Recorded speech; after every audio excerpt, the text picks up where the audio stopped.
Welcome back. Our next guest's book is an essential tool in the urgent work of anti-racism. In Do Better, Spiritual Activism for Fighting and Healing from White Supremacy, she guides readers through what's missing and what's needed in the pursuit of real change.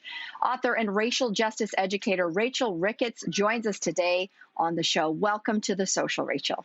Thank you so much for having me. We're delighted to have you, Rachel. And so let's start with the fact that you center much of your work, both in this book and beyond, in spiritual activism. So why do you think that spirituality is the missing but vital element for dismantling white supremacy? Yeah, I think the ways in which we've gone about racial justice to date over the past 400 years has mostly been from the neck up. It's been analytical. It's been under a patriarchal, analytical way of functioning. And I think what's really needed for incremental collective change is to do the work from the inside out. And for me, that means connecting with something bigger than ourselves and connecting with the interconnectedness of all humans. And that requires a sense of spirituality, whether that's secular or non-secular. What I find fascinating is that you say this book is written to white women, but not for white women. What is that distinction to you? Yeah, it's a nuanced one, and it was hard to execute. But when I first began writing the book, it became very apparent to me that the book needed to be written to white women, specifically cis white women, because of my personal and professional experiences enduring the most harm from cis white women and many other Black racial justice activists.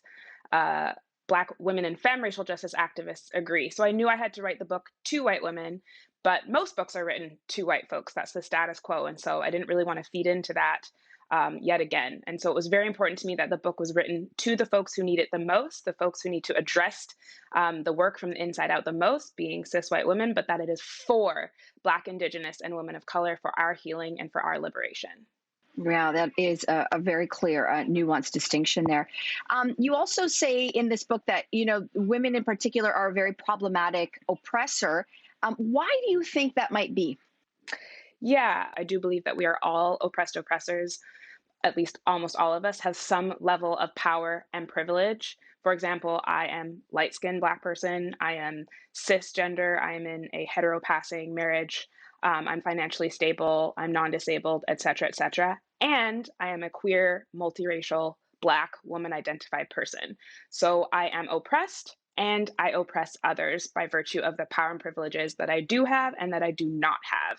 White women, again, especially cis white women, have the hardest time really navigating and understanding their role as oppressed oppressors. Yes, you are oppressed by the patriarchy, and white women oppress all Black, Indigenous, and people of color by virtue of having racial power and privilege because of their whiteness.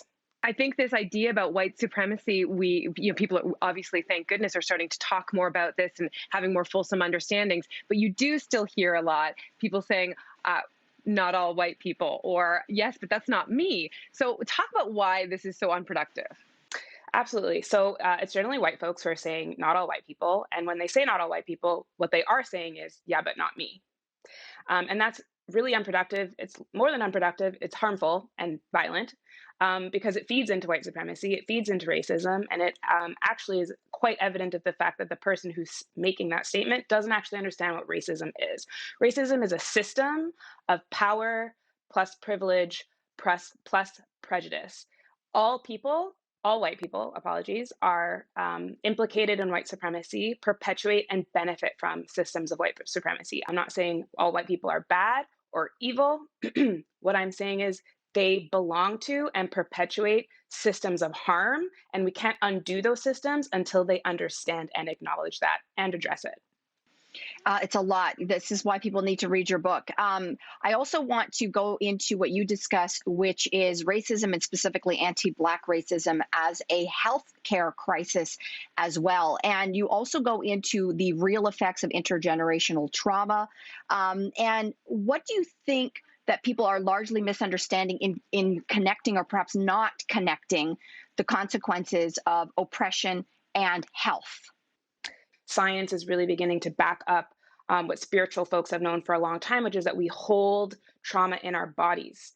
And it manifests into physical, emotional, mental and spiritual health consequences. So, for example, my mother died prematurely as a result of struggling with multiple sclerosis. Not only did she endure physical harm because of all the trauma she endured in her lifetime, but the compounding trauma that she was born into as a result of intergenerational trauma, and then additionally being faced with medical anti-Black racism from medical establishment and the social welfare state. So it's compounding trauma upon trauma. It has been proven that Black women age 7.5 years faster than white women. Our telomeres at the ends of our chromosomes age 7.5 years faster. That is a result of the compounding intersection of racism, classism, misogyny, and any other oppression that we may face based on the identities that we hold. It is absolutely a health crisis, and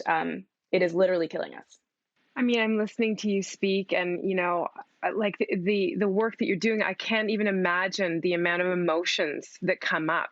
So, what are your thoughts around the role of rage and anger when it comes to anti-racism work? I think they're absolutely vital. So I talk about this a lot in my book as well. That's why the work needs to be done from the inside out, because it's really vital that we have an understanding of the full spectrum of our human emotions, which include anger, grief, despair, shame, guilt. All of these emotions need to be addressed for all of us. Racial justice work is grief work. It's trauma work for everyone involved. And I believe that anger is an incredibly important emotion. Listen, Trump would still be the president of the United States if not for anger, if not for people getting angry and mobilizing that anger into change. All of the civil rights that we have come to, and we have a long way to go, have been led through and by anger. And it's what we do with that anger that counts. It doesn't have to be violent. I think we often equate violence with anger under white supremacist society. And that's generally because under white supremacist society, anger is violent, but it need not be violent, right? It's what we do with our anger that counts. And we can transmute that anger into vital change. And it needs to be done. I think that dovetails so beautifully into the next question, because in all of this work, we live in a culture that really talks about self-care through all of this. And your emphasis is in soul care. What's the difference? Again, a nuanced distinction, but self-care has really been appropriated and whitewashed, essentially. So it's become something that's more about the self and individual care than it is about communal care, which is what's really needed. So soul care is the acts that we undertake that help us fill our cup and care for ourselves from the inside out, so that we can get out in the world and help support those who have been made most marginalized and create critical change. For me, it generally comes in the form of culturally informed and culturally appreciative spiritual offerings. So pranayama, breath work, meditation, energy work, and those kinds of activities that really help us delve into our shadow, delve into the parts of us that are challenging, the parts of us that we generally don't like to show or face, and really be with our discomfort, so that we can step up for critical change. I want to end with this because it's still on the minds of a lot of people that a few weeks ago, more than a few weeks ago, I guess 3 or 4 weeks ago now, we all witnessed the insurrection at Capitol Hill in Washington, D.C. But 3 weeks later, we, of course, witnessed the inauguration of a new administration as well, and the calls for unity at that very same place. So in the name of allyship, what should we be prioritizing to meet this moment right now? How do we do it and do it right? We need to prioritize accountability, and we need to prioritize consequences, and we need to prioritize ensuring that we are listening to, following, supporting, and learning from those who have been made most marginalized. For me, that is always queer and trans, Black and Indigenous women and femmes. Joe Biden made a reference in his inauguration speech to the fact that this is not a time for folks to go inward. And I absolutely disagree. This is exactly the time for folks to go inward. The work that needs to be done needs to start from the inside out. It is work that needs to be done individually so that the work that we do out in the world comes from an authentic place so that we can actually create critical collective change that has yet to be seen. Rachel, thank you so much for joining us today and sharing your insight and wisdom. Thank you both so much. My honor. The book is called Do Better, and it is available everywhere now. Don't go anywhere. We'll be right back.